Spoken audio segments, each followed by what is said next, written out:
Hello friends, welcome to நம் நேரம். இன்னைக்கு நம்ம பார்க்க போகிறது கனடா ஸ்டடி பர்மிட் ப்ராசஸ் 2024. அதாவது நீங்கள் கனடாவில் போய் படிக்கிறதுக்கு ஸ்டடி பர்மிட் அப்ளை பண்ணுறதுக்கு என்னென்ன டாக்குமெண்ட்ஸ் தேவை, அது மட்டும் இல்லாமல் ஸ்டடி பர்மிட் எப்படி ப்ராசஸ் ஆகும், அப்ளிகேஷன் ப்ராசஸ், அதை பற்றி இந்த வீடியோவில் நம்ம டீட்டெயிலாக பார்க்கலாம்.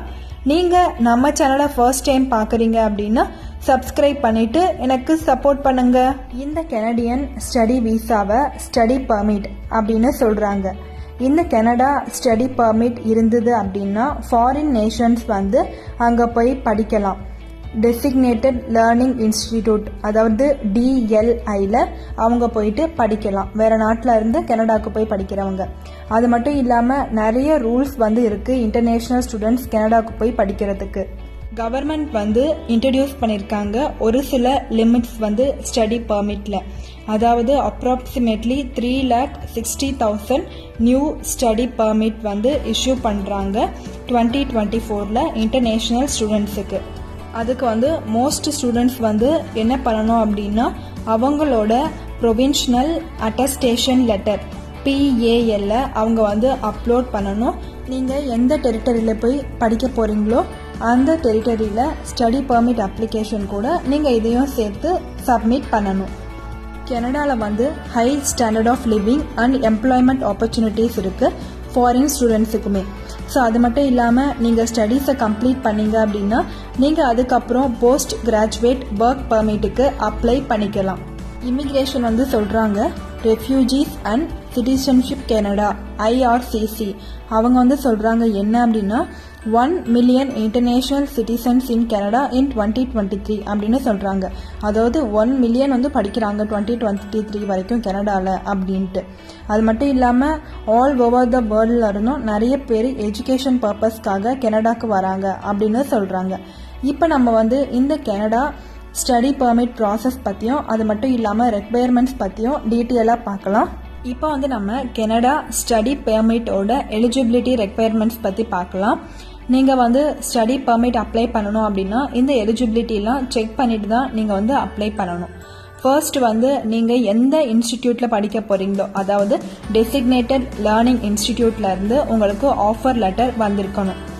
அது மட்டும் இல்லாமல் அந்த இன்ஸ்டிடியூட் வந்து அப்ரூவ்டு இன்ஸ்டிடியூட்டா, யாரால் அப்ரூவ்டு அப்படின்னா ப்ரொவின்ஷனல் அப்படி இல்லைனா டெரிட்டரி கவர்மெண்ட் இவங்களால அப்ரூவ் பண்ண இன்ஸ்டிடியூட்டா, அது மட்டும் இல்லாமல் இன்டர்நேஷ்னல் ஸ்டூடெண்ட்ஸை அங்கே வந்து ஹோஸ்ட் பண்ணலாமா அப்படின்றத தெரிஞ்சுக்கிட்டு நீங்கள் வந்து அப்ளை பண்ணணும். அதுக்கான லிஸ்ட்டை நீங்கள் வந்து DLI இன்ஸ்டிடியூட்டோட லிஸ்ட்டில் நீங்கள் போய் செக் பண்ணி பார்த்துட்டு அந்த இன்ஸ்டிடியூட்டுக்கு நீங்கள் அப்ளை பண்ணி ஆஃபர் லெட்டர் வாங்கலாம்.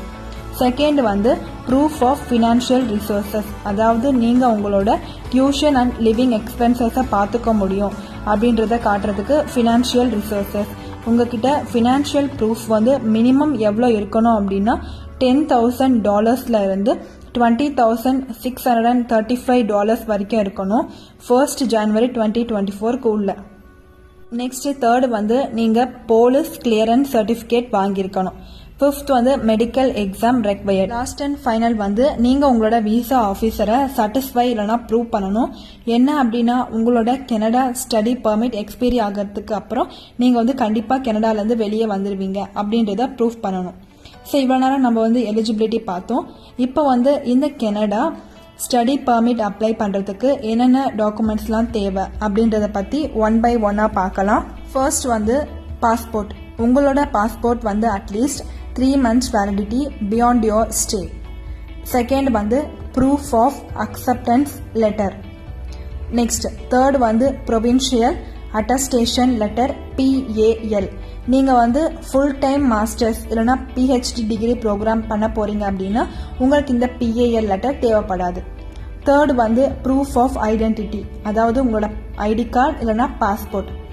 நெக்ஸ்ட் ஃபோர்த் வந்து proof of financial resources. Next sixth வந்து letter of explanation. Next seventh வந்து மெடிக்கல் எக்ஸாம். ஸோ நீங்கள் மெடிக்கல் டெஸ்ட் எடுத்திருந்தீங்கன்னா அதுக்கான ரிசல்ட்.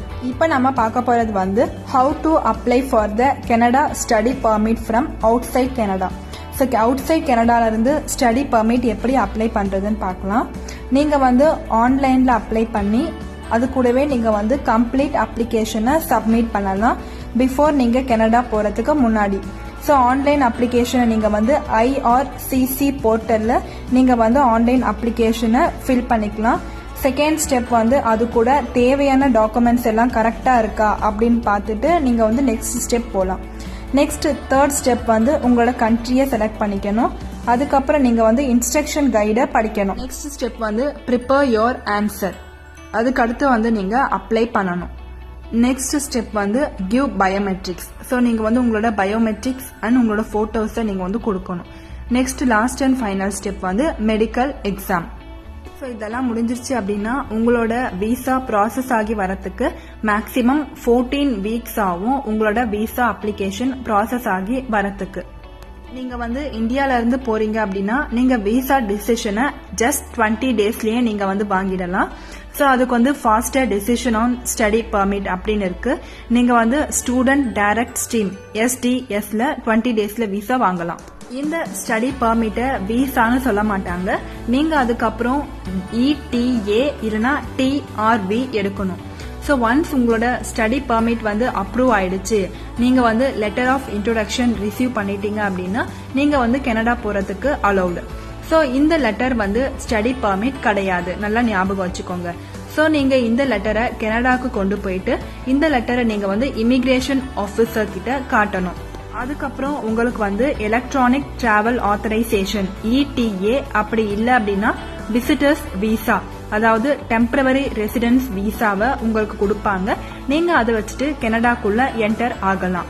நீங்கள் எந்த கண்ட்ரிலேருந்து வரீங்களோ அந்த கண்ட்ரி வந்து விசிட்டர்ஸ் விசா தேவைப்படுது அப்படின்னு சொல்றாங்க அப்படின்னா நீங்கள் வந்து TRV விசா அப்படின்னு சொல்ற விசாவை உங்களோட பாஸ்போர்ட்ல எடுத்துக்கலாம். இந்த கனடா ஸ்டடி பர்மிட் ப்ராசஸ் வந்து சேஞ்ச் ஆகிட்டே இருக்கும் ஃபாஸ்டா. ஸோ எந்த ட்ரபுளும் இல்லாமல் நீங்கள் வந்து அப்ளை போகணும் அப்படின்னா பெஸ்ட் அட்வைஸ் வந்து immigration, refugees and citizenship Canada IRCC வெப்சைட்டை நீங்கள் பார்த்து தெரிஞ்சுக்கலாம். அது உங்களுக்கு ரொம்ப யூஸ்ஃபுல்லாக இருக்கும். இந்த வீடியோவில் நம்ம வந்து கனடா ஸ்டடி பர்மிட் ப்ராசஸ் 2024 அது கூடவே ஸ்டடி பர்மிட் அப்ளை பண்ணுறதுக்கு என்னென்ன எலிஜிபிலிட்டி ரெக்குயர்மெண்ட்ஸ்லாம் இருக்குது, என்னென்ன டாக்குமெண்ட்ஸ்லாம் தேவை, விசாவை நீங்கள் வந்து எங்கே எப்படி அப்ளை பண்ணுறது அப்படின்றத பற்றி டீட்டெயில்ஸ் இந்த வீடியோவில் பார்த்துருப்போம். இந்த மாதிரி நிறைய வீடியோ ஆல்ரெடி நம் நேரம் யூடியூப் சேனலில் இருக்குது. அதாவது வேறு நாட்டுக்கு போய் சுற்றி பார்க்கறதுக்கு டூரிஸ்ட் விசா எப்படி அப்ளை பண்ணுறது, இந்தியாவிலேருந்து வேறு நாட்டுக்கு போய் படிக்கிறதுக்கு ஸ்டூடெண்ட் விசா, அங்கே போய் ஒர்க் பண்ணுறதுக்கு ஒர்க் விசா எங்கே எப்படி அப்ளை பண்ணுறது அப்படின்றத பற்றி டீட்டெயில்ஸ் நம் நேரம் யூடியூப் சேனலில் இருக்குது. பார்க்காதவங்க போய் செக் பண்ணி பாருங்கள். இந்த வீடியோ உங்களுக்கு பிடிச்சிருந்தா லைக் பண்ணுங்க. இந்த வீடியோவை உங்க ஃப்ரெண்ட்ஸ் அண்ட் ஃபேமிலிஸ்க்கு ஷேர் பண்ணி அவங்கள நம்ம சேனலை சப்ஸ்கிரைப் பண்ண சொல்லுங்க. எனக்கு சப்போர்ட் பண்ணுங்க. வீடியோவை ஃபுல்லா ஸ்கிப் பண்ணாம பார்த்துட்டு ஏதாவது குவரிஸ் இருந்தா கீழே கமெண்ட் பண்ணுங்க. கண்டிப்பா முடிஞ்ச வரைக்கும் ரிப்ளை பண்றேன். Thanks for the watch.